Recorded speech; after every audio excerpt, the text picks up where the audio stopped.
Здравейте хора, в днешното видео ще ви науча как да правите ето това. Нека да започваме.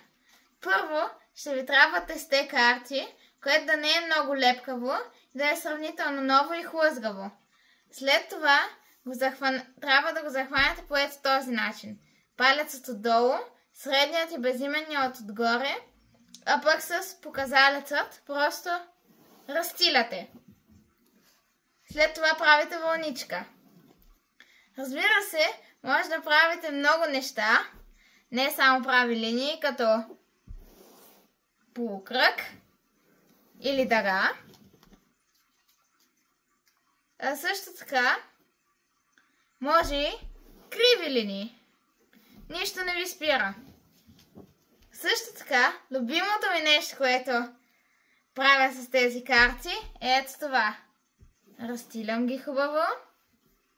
Тръгва вълничката. Взимам моя църп. Почваме така.